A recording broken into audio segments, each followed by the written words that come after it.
So I recorded a video today on my frustration with removing 3M command sticky wall mounts. But then I went to YouTube and searched for an answer, and I'm going to put the links in the description below. I don't blame you if you skip this video and go right to those, as these can be frustrating to remove. Welcome back to Kung Fu Maintenance, but there's actually some really how to make easy the most tips. likely repairs you'll need to make in your lifetime. If you'd like to get the latest videos, subscribe and then hit the little bell icon right at the subscribe button, and it'll notify you of any new videos when they're released for you. Alright, got these silly things on the wall, and they market these things as if they come off easy, but they really don't. Or do they? A lot of times they take off the texture of the wall, and they're just really stubborn. You can try to spray something under there. I've got 409, which is and there's actually much easier ways to do this. Again, I put links in the description below on how to take these off without damaging your wall texture or your paint. I'm a little resistant sometimes to search things on YouTube because I make videos. I like to create my own content. I don't want to take in or steal anybody's thunder or take something from somebody else. I kind of prefer to create content that's useful to you. But today I figured, well, here's a way to promote a little bit or draw attention to the answers that somebody else has figured out, even if they figured out an easier way. I got the answer from them, and it's kind of nice to give some credit where credit's due. But I didn't want to leave you, my viewers, without getting an answer to some of the common questions that plague us in maintenance and taking care of things, and some of the things that you're going to see out there. And one of those is removing these sticky hooks, and I've damaged a lot of textured walls and pulled off a lot of stuff, and I even did that here on this one. But anyway, links are in the description of the video to link to a few videos that show you a few tricks and tips for removing these stubborn, a better way to remove these, the actual way to remove these. I'd say it's fairly obvious you don't want to do it the way that I did it here. Yeah, I had often noticed the down arrow on these, and now it's all clear, but I didn't know what that was. Again, in the description you'll find links to a couple videos that'll show you a couple tricks on what that's for and how it works, and the easiest way to remove these. It's very simple. And just a little on that one, but those things are annoying. This one I'm going to need to take off a little bit there. That one I'm going to have to patch and paint. Alright. Could have been worse. Could be better. Yep, spare yourself the trouble and the damaged texture by checking the description below for those videos. Also, this is a little bit different style of video than I normally do. Let me know if you like this type of video or this style where I bring attention in a different way.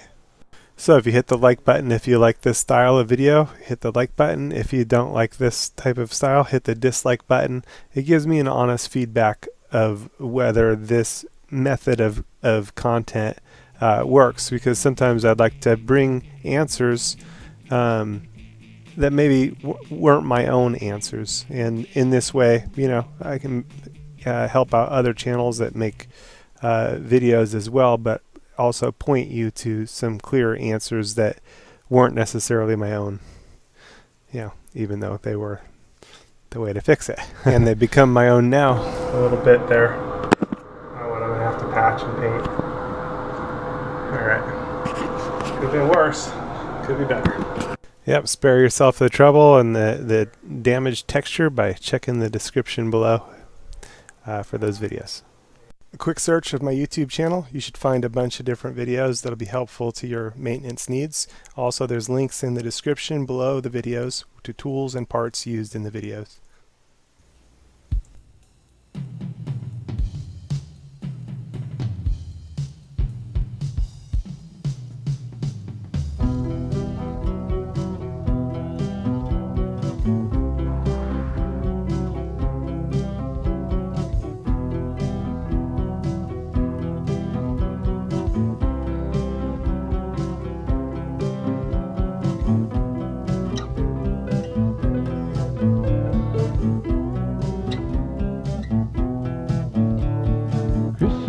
Trudged on up the hill through some hard trials and battles until he came upon a place where Pallas was stationed. He met the people who stayed there, with them had godly conversation. They talked about the way things were and would be.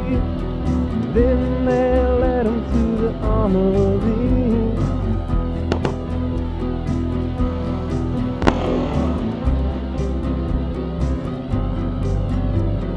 where they taught him about the armor of light and how to prevail through the darkest of nights. He said,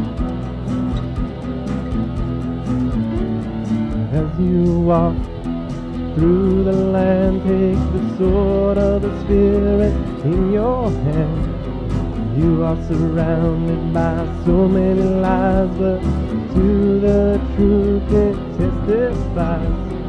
Jesus is Lord of all. Breastplate of righteousness will cover your chest. The Lord is your righteousness, on him you must possess. The helmet of salvation guards your mind. Yeshua made us see, though once we were blind. The gospel of peace on which we do stand. We build a house on the rock, not on the sand. Your foundation, he will never fall or fail. No, no, no. Above all else, take the seal of faith to God against the fiery darts of the wicked. The devil still attacks with the same old tactics, but by what is written you can overcome. Many are the afflictions of the righteous, but the Lord delivers them out of them all. Your Lord is good about with the truth. Keep your pants tucked in so you don't trip. Keep your light burning, 'cause you don't know the day nor the hour that your Lord returns. Noontime, evening or morning, be ready, Christian, be ready, my friend. Start your feet with the gospel of peace, the Bible, the word you should daily read. This world is full of uncleanness, the washing with the word is the only way to get clean.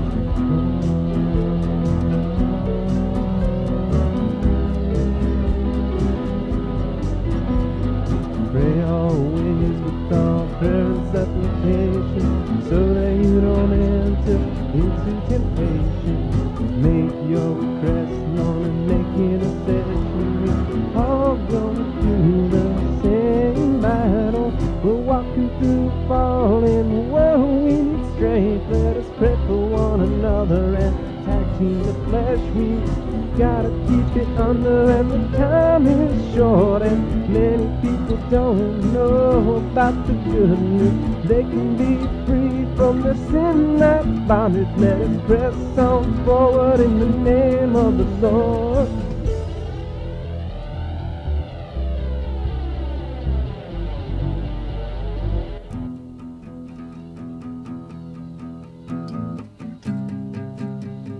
Ephesians 6:10.